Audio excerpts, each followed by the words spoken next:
In the sun-baked town of Abenya, the market thrummed like a drumline after rain. Kojo Mensah, a cocoa buyer in his early 30s with calm eyes and a faint scar through his left eyebrow, moved among the stalls, greeting aunties by name. His indigo smock fell crisp over well-pressed trousers, a modest man with honest wealth.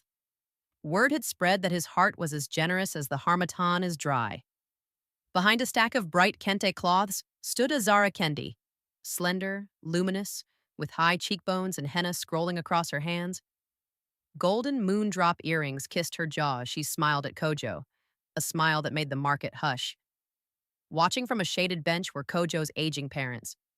Baba Mensah, stooped and gray-bearded beneath a raffia hat, and Mama Afua, warm-eyed, plump, her head wrapped the color of pawpaw flesh. A woman like that, a fishmonger murmured, could melt a termite mound. Azara's gaze lingered on Kojo's watch, his truck keys, the fat ledger in his satchel. She had arrived like a cool wind, but not all winds bless the harvest. Kojo's kindness unfolded like a mat. He bought Azara a calabash of sobolo, asked about her family, laughed softly at her stories. She asked about his work and listened, head tilted, eyes bright, as he spoke of fair prices for farmers and scholarships for village children.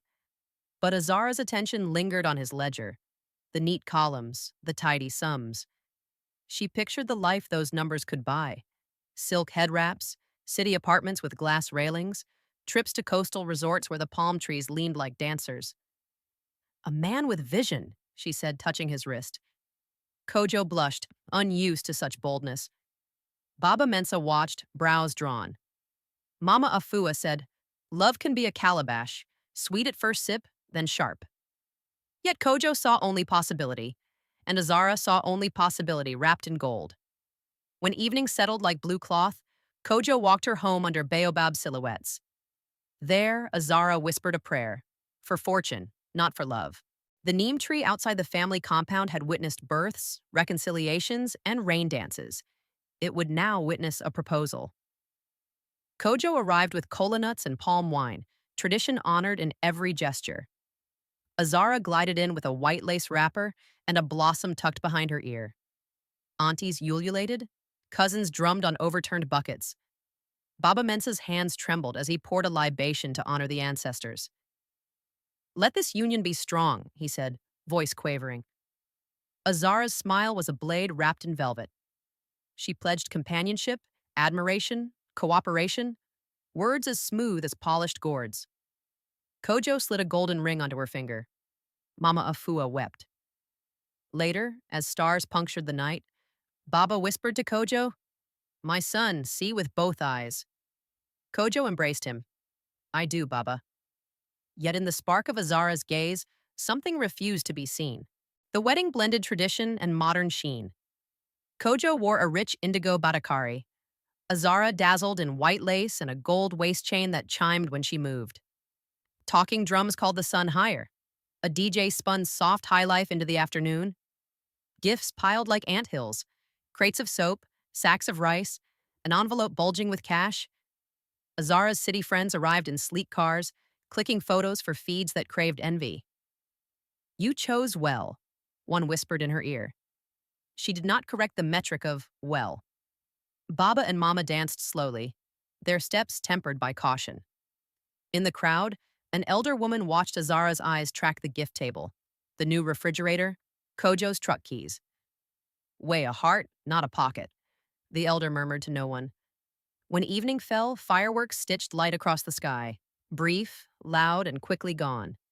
They moved into a modern house on the edge of Abenya. Smooth cement walls, a low, humming fridge, curtains like river water. Kojo insisted his parents keep their small adjoining quarters in the compound. Family, after all, is a woven mat. Azara's smile stiffened. "We need space," she said. "People talk when parents meddle." Kojo laughed it off, kissed her forehead, promised balance. The first week was honey. Azara rearranged the living room, installed a glass coffee table, stocked the wardrobe with fabrics from boutique shops. Kojo returned each evening to the smell of jollof and the sound of her laughter. But he noticed how often Baba and Mama ate outside alone, how Azara's laughter faded when they entered, how the gate's latch clicked faster at their approach. We will all learn, he told himself. The neem tree rustled as if it knew better. Azara's voice became a chisel. Your mother criticized my stew. Mama Afua had only suggested less oil for Baba's blood pressure. Your father leaves his sandals anywhere. Baba had tucked them beneath the bench. Each complaint was small, but small stones sink boats given time.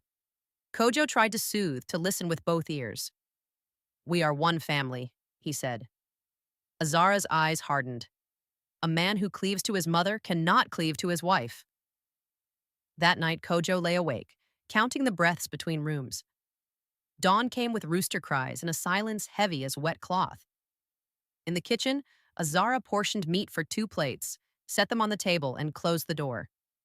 Outside, Baba and Mama ate gari and ground nuts with quiet dignity. Kojo saw. He said nothing, and his silence signed a contract he did not read. Azara presented it as strategy, not cruelty. Let's set the parents up in a small rental outside town. We'll pay the rent. Generous, yes? Our home must be peaceful. Kojo faltered. Mama's hands had shaped his first sandals. Baba's back had bent in the cocoa field so his son could sit at a desk. They are old, he said. They need their home. Azara's smile thinned. What of my peace? The wedge became a doorstop. Days later, after a petty quarrel about disrespect that no one could recall clearly, Azara announced to relatives that Baba and Mama would be more comfortable elsewhere. Kojo felt himself swept by a river he used to cross on stepping stones. He told himself it was temporary, that time would soften edges, but time only sharpens truth. It happened quickly. A taxi idled, its exhaust a bitter cloud. Baba and Mama stood with their calabash, cooking pot, and one faded trunk. We will be fine, Baba lied, hand steady on Mama's shoulder. Kojo reached for them, words snagging in his throat. Azara, standing by the gate, said, We agreed. The driver checked his mirror, impatient.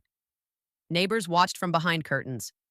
Mama pressed a folded cloth into Kojo's hand. Inside, a cowrie shell he had found as a boy. For remembering, she said. The taxi door closed like a verdict. As it pulled away, Azara locked the gate with a bright new padlock that clicked like laughter to those with bitter ears. The neem tree stood witness, leaves whispering a warning Kojo refused to hear. With the elders gone, Azara turned the house into a showroom.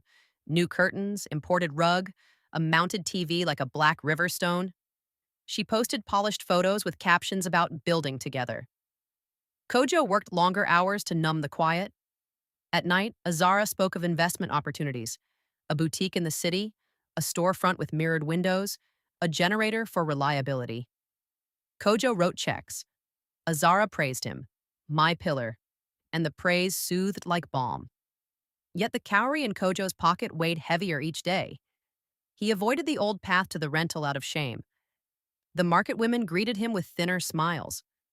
Only the elder woman met his eyes, as if measuring a crack in a pot before it split. Numbers, like termites, often work in silence. Kojo noticed missing receipts, a supplier unpaid, a warehouse tally off by several sacks. He traced a thread to a friend of Azara who handled boutique purchases. Phone calls ended mid-ring. Texts bounced back with excuses. When Kojo confronted Azara gently, she laughed. You don't trust me. A man who doubts his wife invites poverty. The room chilled. Kojo's scar twitched when he frowned. A tell he never noticed, but Azara had catalogued. He let it go, choosing peace over proof. Still, he locked his ledger in a drawer and kept the key next to the cowrie. That night, the key felt warmer than usual, as if the ancestors were breathing on it. Rain stitched the afternoon when Kojo finally visited the rental by the edge of the cassava fields. The roof leaked in polite rhythms. Mama had placed bowls beneath like open mouths. Baba brewed weak tea and spoke of weather instead of pain. We are well, Kojo, he said. How is your wife? Kojo could not meet their eyes. He offered to bring them back to the compound, but the words withered before breath. He left with a sack of cassava Baba insisted he take. Love disguised as provisions. On the walk home, the rain slowed. Kojo held the cowrie, felt its cool curve, and knew it was time to see with both eyes or lose the road entirely. At a city boutique, Kojo asked for receipts in person. The manager, amused, said, "Your wife pays cash." No returns, no records. A second shopkeeper recognized Azara's photo and smirked. She came with another man to pick jewelry. The words landed like stones in a basin. Kojo's chest tightened. The air smelled of metal. He walked past mirrored windows that multiplied his face into a crowd of strangers. Back home, he found a hidden drawer in Azara's dressing table. Glossy cards, keys to a city apartment under a different name, photos with a man wearing Kojo's smile, but none of his principles.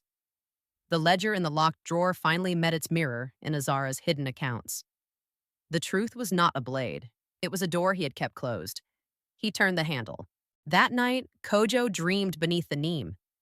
Ancestors gathered, women with cowries woven into hair, men smelling of earth and cola. Baba Mensah stood younger, shoulders straight. Mama Afua's hands were steady as sunrise. A voice, neither male nor female, said, "A house that forgets its doorway will mistake the window for a path." Kojo woke before dawn, sweat glistened, breath hitching. He stepped outside, the compound quiet but for a lizard skittering across the wall. In his palm, the cowrie was warm. He pressed it to his forehead and promised himself he would not barter his parents for peace again. Morning broke sharp. Kojo laid the photos, keys, and boutique notes on the dining table like a court's evidence. Azara entered, saw the spread, and smiled without warmth. "So you finally grew eyes," she said. She admitted nothing, denied nothing, and criticized everything. His small-town mind, his clingy parents, his fear of shine.